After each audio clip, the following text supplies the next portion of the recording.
A deal on Dickens, who could resist?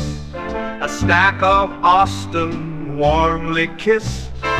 Golden Age crime tales twist and turn, every page a treasure to learn.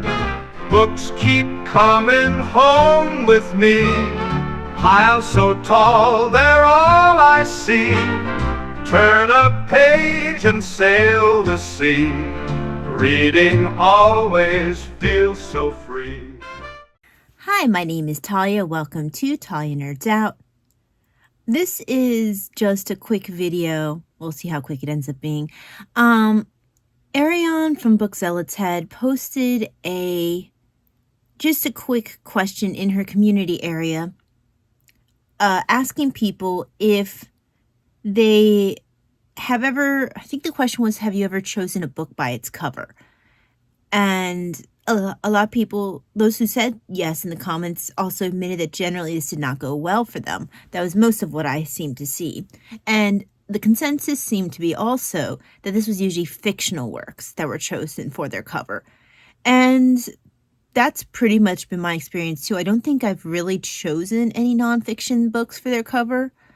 Not to my memory anyway. But I have done so occasionally with fiction books.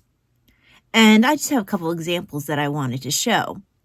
Now, barring examples like my beautiful Tolkien books that I probably should have gotten, but I'm too lazy to go and get right now.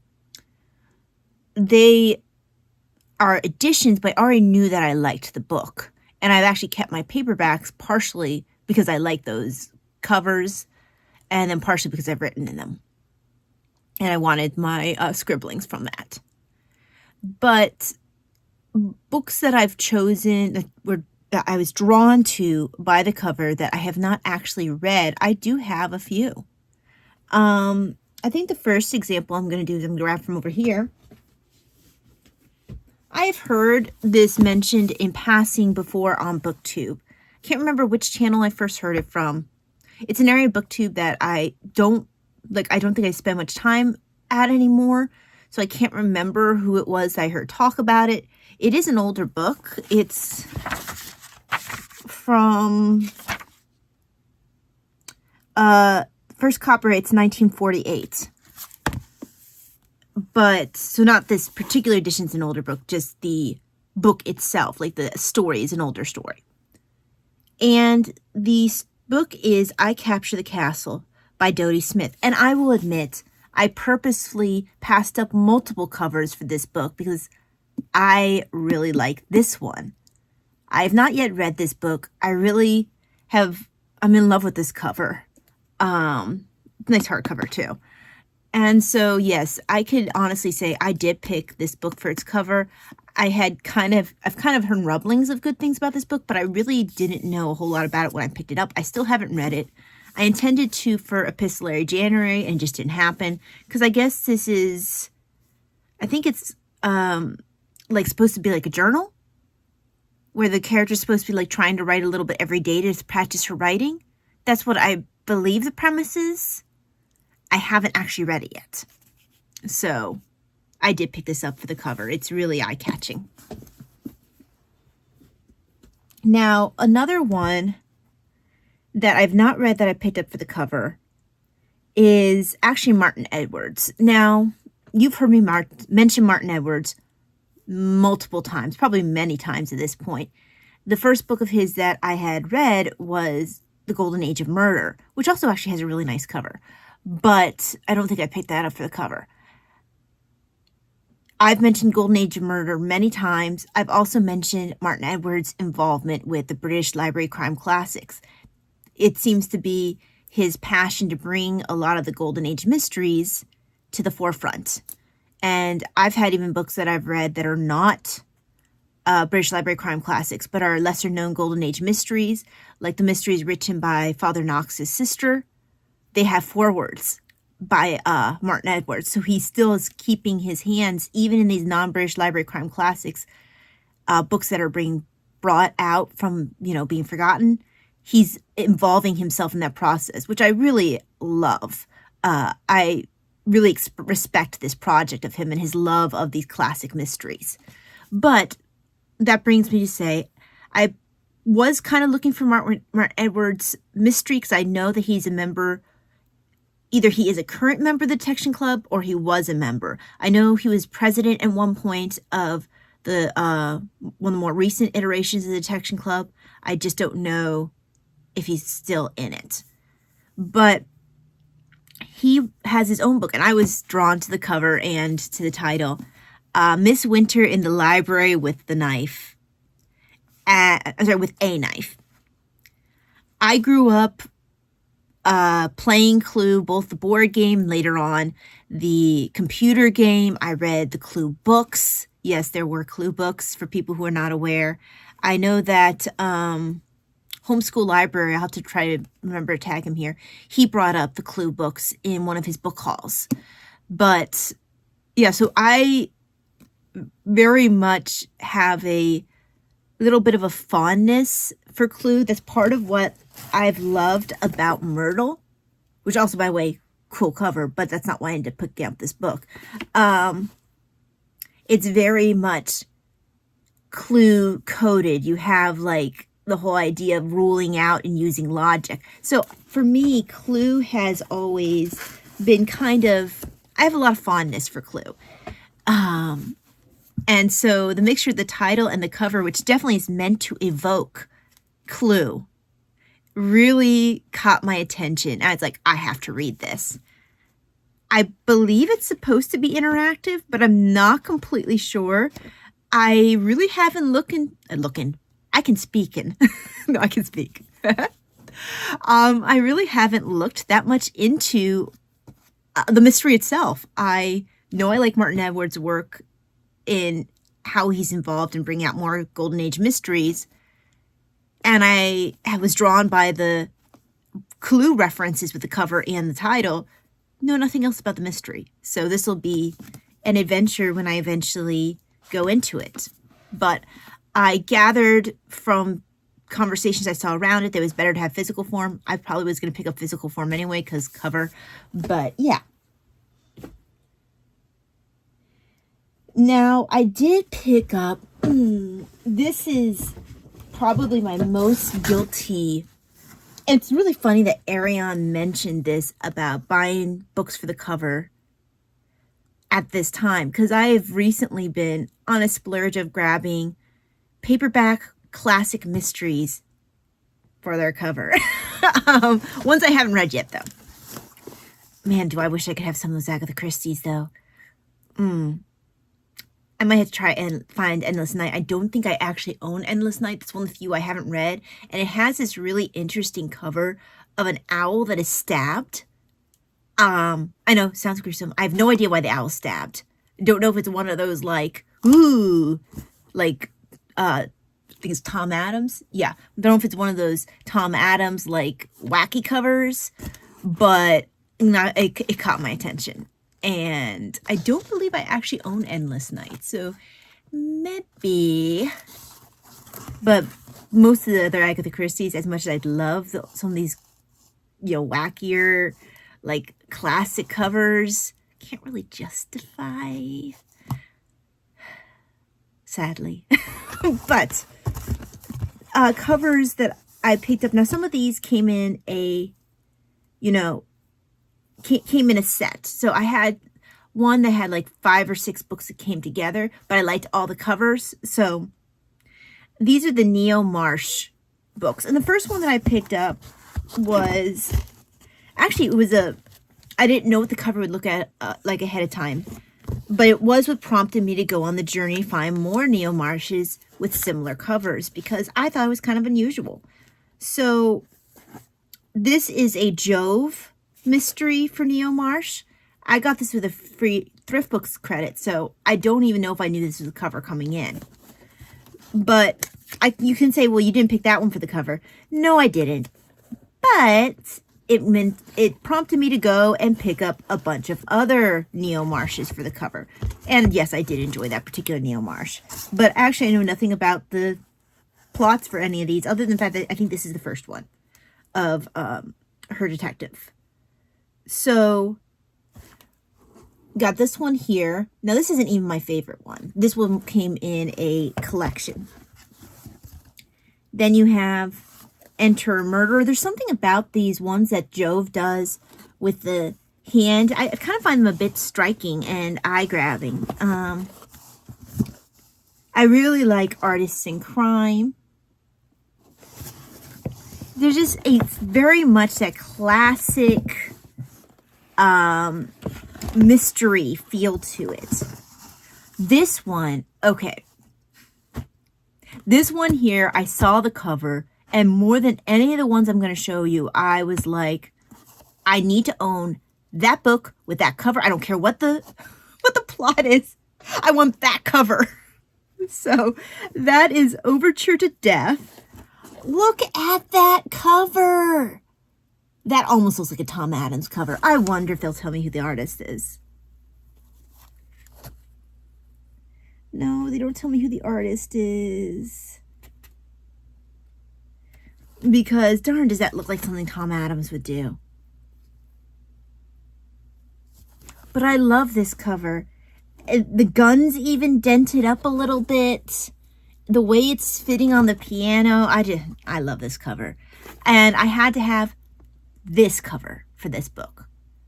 There were other covers. I wanted this one. This one is, okay, Night at the Vulcan. This was just one that came in the collection. I do like the old-fashioned cover. I've had Poirots in the past or I've seen Poirots in the past where I'll have Poirots, either the hat and the mustaches or like some sort of image of Poirot. Sorry about that, I got interrupted. It'll have Poirot appear, either like a picture of him or the, mustaches and hat, and then some sort of cover. This isn't my favorite one. This is another Jove mystery, but it isn't one of their better covers. But it came in a collection that I liked the other covers in. Then this one, again, is that style that I enjoy, Scales of Justice. I'm guessing it's something to do with golfing, based off the golf club. Although with some of these classic mysteries, when you see the cover, sometimes it doesn't really have anything to do with what's going on. So this isn't a guarantee that this also has anything to do with golfing.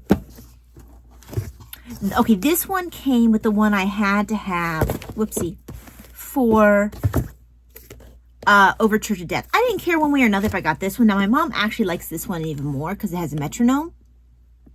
And she has used a metronome in the past. I can't remember if she said it was for singing or for guitar. But this one came with Overture for Death. It was a 2-for. So that's mainly why I ended up getting this cover. Although it is a pretty cool cover. I just happen to really love this one. And that's Singing in the Shrouds. Then I have no idea why Hand in Glove doesn't actually have a hand in a glove instead of a random bloody fish. But there's that one.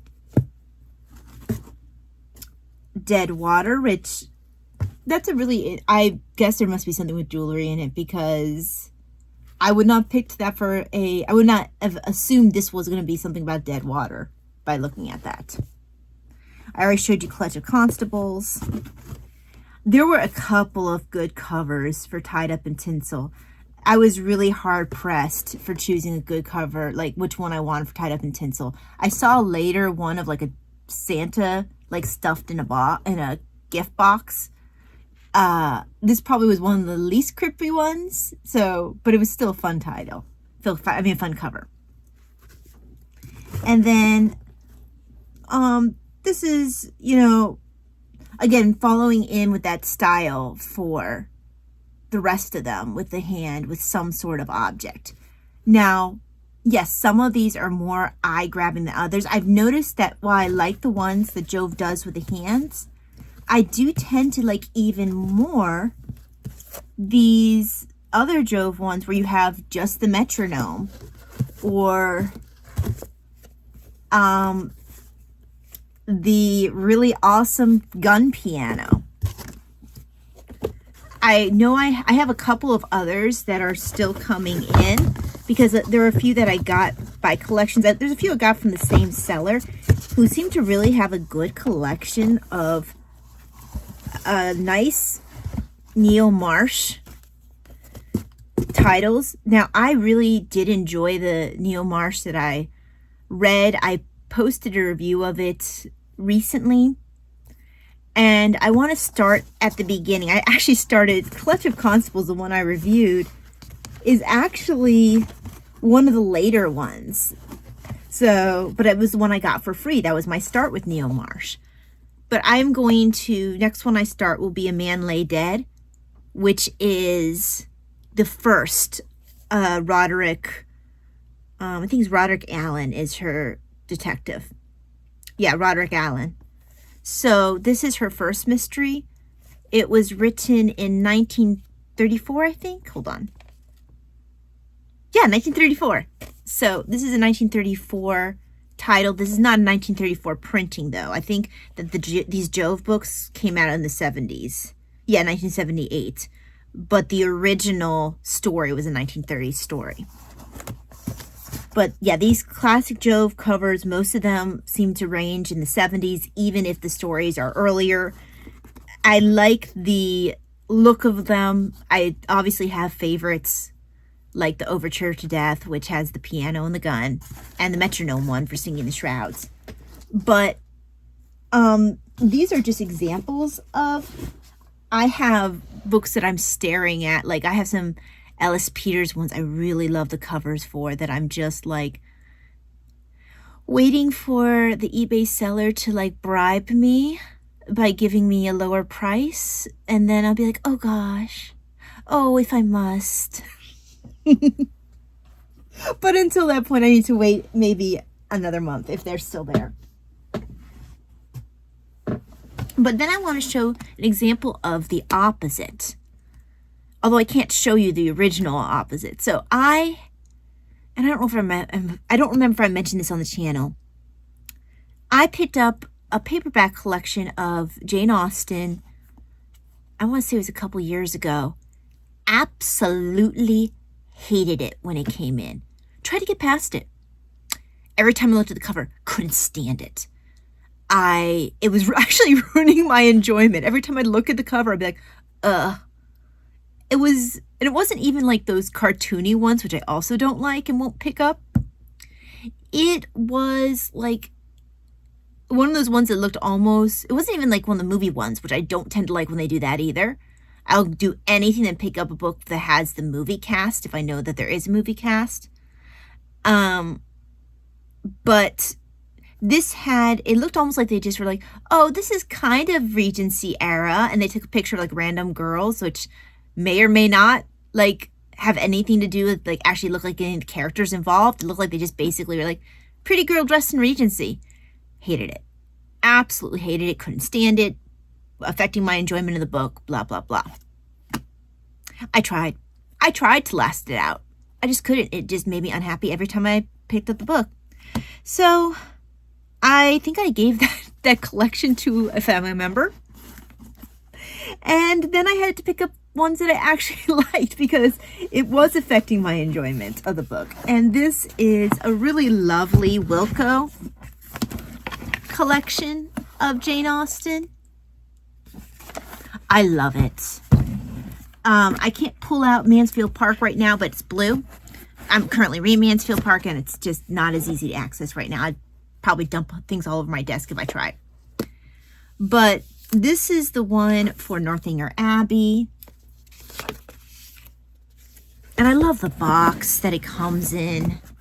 It's just so nice.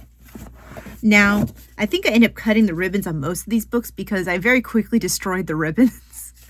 I think the only one I haven't cut the ribbon off of has been Sanditon Other Tales. I really do need to do that.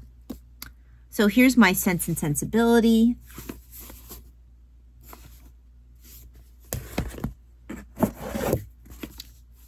Persuasion. Not Persuasion. I don't say it. No, I said Persuasion. Pride and Prejudice.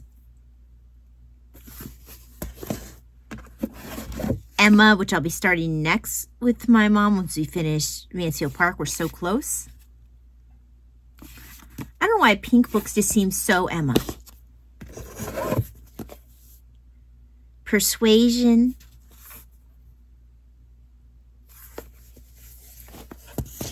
And then ending with Sanditon and Other Tales. So I'm pretty sure Lady Susan is in here too. I know this is at least the unfinished tales. Yeah, Lady Susan is... So you have Sanditon, then you have Lady Susan, then you have the Watsons. I believe that both Sanditon and the Watsons are unfinished. And then Lady Susan is the wonderfully awful Lady Susan. It's an epistolary novel. And I think actually my ribbon is at Lady Susan in here, which is why it's in the middle of the book. But I will have to cut this ribbon because sensorily it's bothering me because it is fraying. But other than the fraying ribbon, I love this collection. It brings me joy every time I bring it out. It's got a nice feel to it. Oh, actually, let me grab... I have another collection that I definitely grabbed for the cover, although I was intending to check out the author anyway. Let me go ahead and finish putting these away, and I'll pause it and grab those books. I have to admit that I purposefully went out and picked these up for their cover.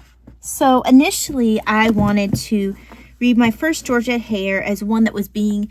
Goodreads was doing a read-along for, like, British Library Crime Classics. They were choosing a new classic mystery. I think it was every other month to read along.